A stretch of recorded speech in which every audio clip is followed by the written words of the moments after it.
மன்னிப்பு. மிஸ் ஹவிஷாமின் கதை.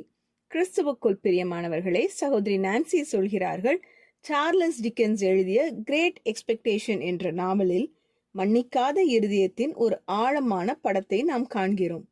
அதில் வரும் மிஸ் ஹவிஷாம் என்ற பெண்ணின் திருமணம் நடைபெற இருந்த நாளிலே அவருடைய மணமகன் அவரை விட்டுவிட்டு சென்று விடுகிறான். அந்த நாளுக்கு பிறகு பல ஆண்டுகள் அவள் தன் திருமண ஆடையையும் முக்காடையும் கலற்றாமல் அணிந்தபடியே இருந்தாள்.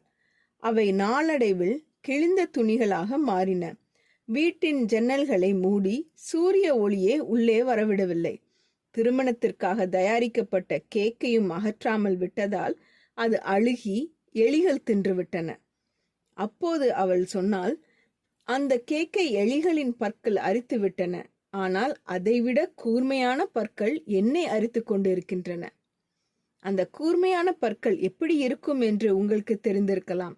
அவை கசப்பும் மன்னிக்காத மனப்பான்மையும் ஆகும். அவை நம் சந்தோஷத்தை மெதுவாக விழுங்கி நம் சமாதானத்தை அழித்து விடுகின்றன. ஆனால் நல்ல செய்தி என்னவென்றால், காயங்களும் கசப்பும் நிறைந்த அந்த இருண்ட சிறையிலிருந்து வெளியே ஒரு புதிய வாழ்க்கையும் சுகமும் இருக்கிறது. இன்று உங்களுக்கு தீங்கு செய்தவர்களை மன்னிக்க தீர்மானியுங்கள். ஏனெனில் மன்னிப்பு கடந்த காலத்தை மாற்றாது, ஆனால் உங்கள் இருதயத்தை விடுதலையாக்கும். ஜெபம் செய்வோம். எங்கள் அன்பின் பரமபிதாவே, நாங்கள் பாவிகளாக இருந்த போதும் எங்களை மன்னித்த உமது அளவற்ற கிருபைக்காக உமக்கு நன்றி. எங்கள் இருதயத்தில் கசப்போ மன்னிக்காத மனப்பான்மையோ பழிவாங்கும் எண்ணமோ இருந்தால் அவற்றை எண்ணங்களிலிருந்து எடுத்து போடும்.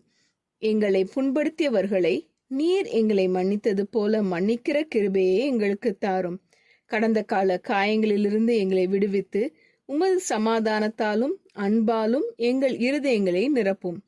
கசப்பில் அல்ல மன்னிப்பில் வாழவும், காயத்தில் அல்ல சுதந்திரத்தில் நடக்கவும் எங்களுக்கு உதவி செய்யும்.